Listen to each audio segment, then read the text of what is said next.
This is the Hidden Killers podcast with Tony Brueski. Featuring author, psychologist, and daily contributor, Shavaun Scott. Okay, I want to talk about this part because this was very fascinating to me, and I'm really interested to get your insights on it. We're going to be taking a listen to some clips from Mom, Chad Daybell's proud mother, I'm sure, these days.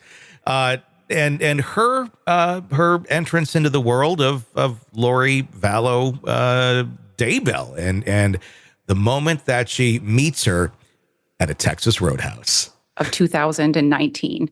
Did you and Jack travel to Idaho? We did. Did you meet with Chad at a Texas Roadhouse Yes. in Idaho Falls? Yes. Was it dinner time, lunchtime? Dinner time. Okay. Now you, Jack, met Chad at the Texas Roadhouse. Was somebody else there? Yes. Who was that? Lori Vallow. Had you ever met Lori Vallow before? No. During that dinner, did Chad tell you and Jack anything about his relationship with Lori Vallow? I don't think he did as much as Lori did. Okay. What did Lori tell you? Well, we noticed that these rings on, and my husband said, "Are you engaged?" And they said, "No, we're married." Were you surprised? Yeah. Did they tell you when they had gotten married? No. Now, on November 13th of 2019, this was approximately a month after Tammy's death. Is that why you were surprised? Yeah, I was. Reactions to Mom. Well, Mom, I think is in touch with reality at this point. Yeah. It's just how do you wrap your head around that? You know, a month later, your son's married with this new wife with this weird story. Yeah. Yeah. I don't know much about her by any means. Chad Daybell's mom seems like a nice lady who might bake some good cookies or something. Doesn't really surprise me that that's Mom. Kind of why Chad is the low functioning dimwit. Is that that he is? That just rolled out. Yeah, I love it. I kind of like, okay, probably not, the most, let's hear a little more testimony from her, where Lori has a conversation over those delicious rolls at Texas Roadhouse, about her dead husband, and a very interesting piece of information that she reveals at this questionable point in time where others don't necessarily know what happened to the kids, but she tells her right there as they order the bloomin' onion. Okay. Did Chad or Lori tell you anything about whether or not Lori had been married before? Chad didn't. Did Lori? Yes. What did Lori tell you? Oh, that she'd been married before? Yes. Well, she just said that her husband had recently died.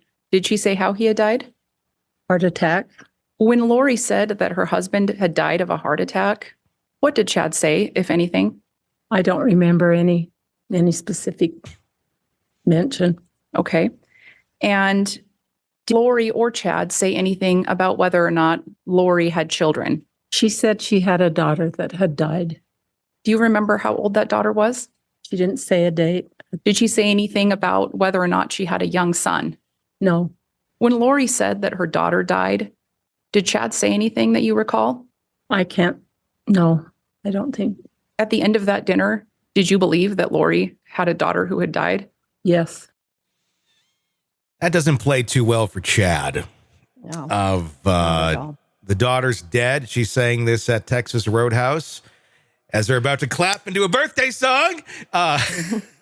Had to put a lot of Texas Roadhouse references in there. I cringe anytime I'm there. And he's not speaking up, going, "She's dead." Obviously, kind of shows he knows that she's dead, and the rest of the world doesn't. Yet, they're out there living their life and being followed by reporters and just denying everything. What was your thoughts on that there? It's just amazing how, I go back to Chad's level of ability to manipulate people and the fact that he is so dumb and inept. I mean, it's just incredible. But yeah, they announced it. she's dead. Mm-hmm. And, there was not a lot of obviously strategic planning going on between Chad and Lori in this, this way that they were moving through the world with all the people that they know. It's damning. It's absolutely damning. Did you think that dawned on them that they needed some sort of strategic planning if they're going to try and pull off this story, or were they just so both dim-witted that they just kind of thought they could tell anybody anything and they'll just, they'll go along with it? Yeah. The telling anybody anything had been working for them for a long time, but I think that has a lot to do with the people that they were surrounded with.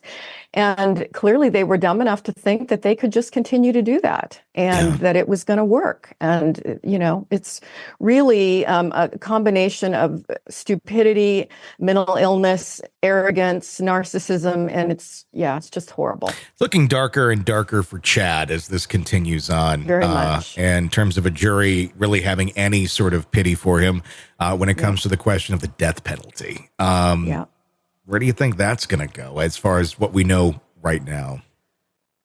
Well, I certainly can't see him being looked at with mercy at this point. I don't know about the people on the jury, but he's responsible. I don't think there's any doubt with everything that we're seeing. This guy knew exactly what was going on, and he knew what he was doing, and he thought he could pull it off. And again, not very smart. Want to listen ad-free? Want advanced access to all of our interviews before anyone else? Become a True Crime Today Premium Plus subscriber on Apple Podcasts. You get every episode commercial-free. So you can binge on true crime until you can binge no more. Search True Crime Today Premium Plus on Apple Podcasts now, or go to our podcast page and sign up now. More of the Hidden Killers podcast next.